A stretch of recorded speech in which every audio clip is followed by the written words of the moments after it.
Salam untuk kita semuanya, berjumpa lagi dengan saya di channel Aritela Tutorial, tempat kita untuk berbagi informasi seputar informasi pendidikan dan informasi guru, serta informasi honorer dan informasi lain yang ada hubungannya atau informasi yang relevan.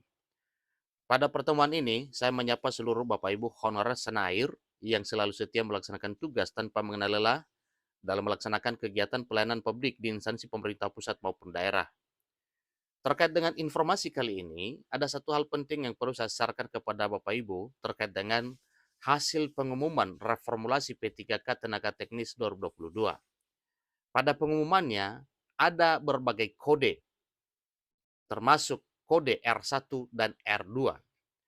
Arti kode R1 dan R2 pada pengumuman hasil reformulasi P3K 2022, ternyata ada THK2 atau tenaga honorer kategori 2. Nah, terkait dengan apa ini Bapak Ibu, simak informasinya sampai selesai. Dan jangan lupa dukung channel ini dengan cara like dan subscribe, share, dan komen, serta nyalakan tombol notifikasinya supaya semua informasi yang disalurkan melalui channel ini selalu update di layar Bapak Ibu. Tanpa basa-basi lagi, langsung pada informasinya. Hasil reformulasi P3K Teknis 2022, Badan Kepegawaian Negara atau BKN, tertera dalam pengumuman nomor 10 garing panpel titik BKN garing P3K titik teknis garing 9 Romawi garing 2023 tentang hasil optimalisasi pengisian kebutuhan pegawai pemerintah dengan perjanjian kerja atau P3K teknis BKN tahun anggaran 2022. Pengumuman hasil optimalisasi pengisian kebutuhan P3K teknis merujuk pada keputusan Menteri Pendayagunaan Aparatur Negara dan Reformasi Birokrasi Republik Indonesia nomor 571 tahun 2023 tentang optimalisasi pengisian kebutuhan jabatan fungsional teknis pada pengadaan P3K tahun 2022 yang lalu. Nah, terkait dengan hal ini Bapak Ibu, sebagaimana kita ketahui bersama bahwa hasil kelulusan P3K Teknis 2022 itu hanya sebesar 13% dari yang diharapkan. Ada apa dengan ini? Yaitu karena memang pada tesnya passing grade atau nilai ambang batasnya itu terlalu tinggi sehingga tidak mampu ditembus oleh para peserta tes. Jadi dalam pengumuman tertera beberapa kode yang harus dipahami oleh peserta seleksi P3K teknis setelah adanya penerapan reformulasi untuk melakukan optimalisasi pengisian jabatan. Maksud atau arti dari kode pada kolom keterangan dalam hasil pengolahan nilai yang tertera dalam pengumuman hasil optimalisasi adalah sebagai berikut. Pertama, kode P adalah peserta yang memenuhi nilai ambang batas. 2. Kode L adalah peserta yang lulus seleksi P3K Tenaga Teknis 2022. 3. Kode TL adalah peserta yang tidak lulus seleksi P3K Tenaga Teknis 2022. 4. Kode TH adalah peserta yang dinyatakan tidak hadir pada salah satu atau semua tahapan seleksi kompetensi P3K Tenaga Teknis 2022. 5. Kode TMS adalah peserta yang tidak memenuhi syarat dan telah dibatalkan status kelulusannya. 6. Kode R1 adalah peserta XTHK2 yang dinyatakan lulus optimalisasi berdasarkan keputusan Menteri Pendayagunaan Aparatur Negara dan Reformasi Birokrasi Republik Indonesia berdasarkan surat nomor 571 tahun 2023. Ingat Bapak Ibu ya, berarti pada P3K Teknis 2022 sebagaimana hasil reformulasi optimalisasi pengisian jabatan P3K, maka ternyata banyak para honorer XTHK2 yang dinyatakan lulus optimalisasi. Tentunya Bapak Ibu honorer XTHK2 yang lulus ini berbahagia karena memang impiannya terkabul untuk menjadi aparatur sipil negara dengan status pegawai pemerintah dengan perjanjian kerja. 7. Kode R2 adalah peserta non-aparatur sipil negara yang dinyatakan lulus optimalisasi berdasarkan keputusan Menteri Pendayagunaan Aparatur Negara dan Reformasi Birokrasi Republik Indonesia nomor 751 tahun 2023.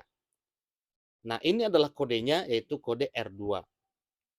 Kemudian peserta yang dinyatakan lulus adalah peserta XTHK2 yang terdaftar dalam pangkalan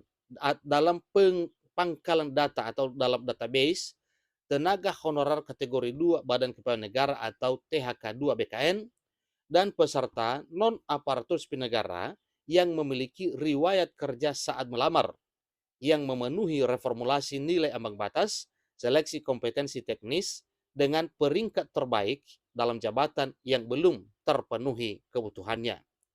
Jadi sebenarnya cukup luar biasa Bapak Ibu ya, hasil reformulasi optimalisasi pengisian jabatan P3K Teknis 2022 yang sebelumnya tidak lulus maka dinyatakan lulus berdasarkan reformulasi optimalisasi.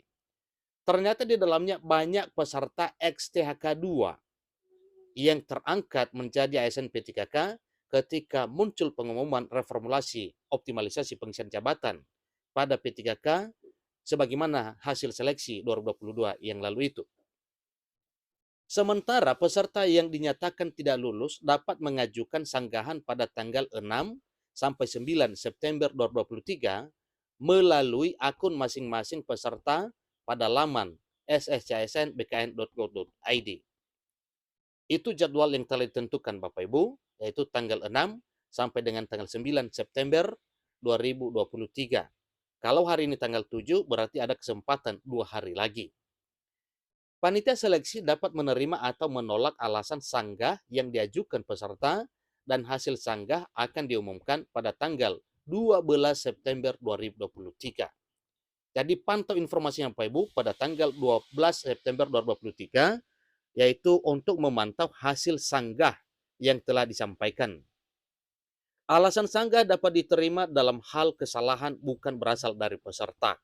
Tentunya kalau dari peserta berarti sanggahannya tidak akan diterima. Peserta yang dinyatakan lulus akan mengisi daftar riwayat hidup atau DRH dan menyampaikan kelengkapan dokumen secara elektronik melalui akun masing-masing peserta di laman sscsnbkn.go.id pada tanggal 13 sampai 28 September 2023. Kelengkapan dokumen yang harus diunggah oleh peserta adalah sebagai berikut. Pertama, pas foto terbaru menggunakan pakaian formal dengan latar belakang warna merah. 2. Ijazah asli yang digunakan untuk melamar P3K Tenaga Teknis 2022 bagi lulusan perguruan tinggi luar negeri, ijazah yang telah ditetapkan penyetaraannya oleh Direktorat Jenderal Pembelajaran dan Kemahasiswaan Kementerian Pendidikan, Kebudayaan, Riset, dan Teknologi. Kemudian transkrip nilai asli yang digunakan untuk melamar P3K Tenaga Teknis 2022 bagi lulusan perguruan tinggi luar negeri telah memperoleh surat keputusan hasil konversi nilai indeks prestasi kumulatif dari Kementerian Pendidikan, Kebudayaan, Riset, dan Teknologi. Berikutnya, hasil cetak atau print out DRH dari laman sscsnbkn.go.id yang pada bagian nama, tempat lahir, dan tanggal lahir ditulis tangan sendiri menggunakan huruf kapital atau huruf balok dengan tinta hitam telah ditandatangani sendiri oleh peserta dan dibubuhi materai 10.000. Berikutnya, surat pernyataan 5 poin yang telah ditandatangani sendiri oleh peserta dan dibubuhi materai 10.000.